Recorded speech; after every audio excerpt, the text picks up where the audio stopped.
السلام علیکم چینل کے تمام ناظرین کو چینل پر خوش آمدید۔ ناظرین، ایران جس کا سرکاری مذہب اسلام، سرکاری زبان فارسی اور جس کا سکہ ریال ہے، رقبے کے اعتبار سے دنیا میں 17ویں نمبر پر شمار کیا جاتا ہے۔ ایران کا دارالسلطنت تہران ہے۔ ملک کی تاریخ ہزاروں سالوں پر محیط ہے، جو مدائن سلطنت 278 قبل مسیح سے لے کر صفوی اور پہلوی سلطنت تک پھیلی ہوئی ہے۔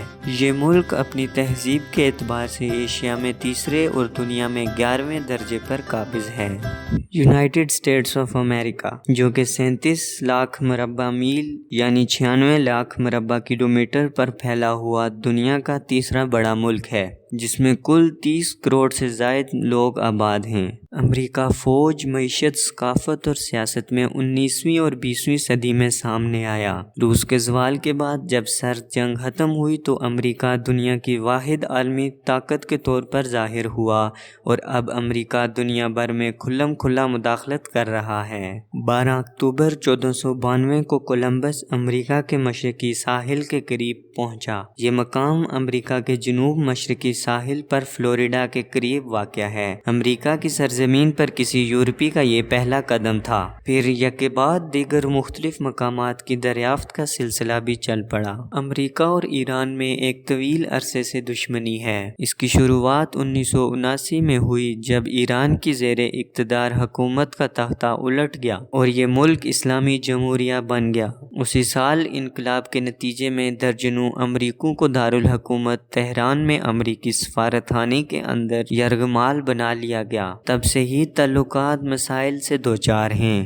تعلقات مزید 2002 میں خراب ہوئے، جب ایران کے ایک حزب اختلاف کے ایک گروپ نے انکشاف کیا کہ ایران جوہری تنصیبات تیار کر رہا ہے، جس میں یورینیم کی افزودگی پلانٹ بھی شامل ہیں۔ ایک دہائی کی سفارتی سرگرمی اور اقوام متحدہ کے جوہری نگہبان کی شمولیت کے بعد امریکہ نے ایران پر چھپے ہوئے جوہری ہتھیاروں کے پروگرام کا الزام عائد کیا، جس کی ایران تردید کرتا ہے، جس کی وجہ سے اقوام متحدہ، امریکہ اور یورپی یونین کی طرف سے صدر محمود احمدی نژاد کی حکومت کے خلاف متعدد دوروں پر پابندی عائد کی گئی تھی، جس کی وجہ سے 2 سالوں میں ایران کی کرنسی اپنی 2/3 قیمت سے محروم ہو گئی۔ ستمبر 2013 میں ایران کے نئے اعتدال پسند صدر حسن روحانی کے اقتدار سنبھالنے کے 1 ماہ بعد وہ اور امریکی صدر براک اوباما فون پر گفتگو کرتے ہیں، اور 3 سال سے زائد عرصے میں پہلی مرتبہ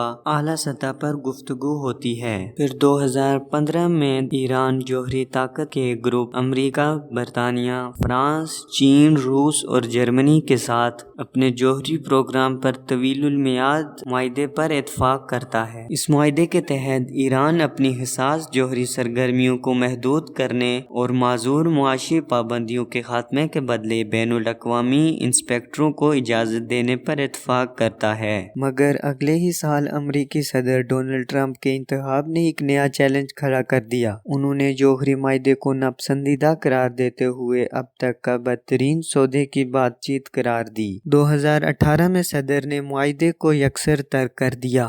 The fact is, this was a horrible one-sided deal that should have never, ever been made.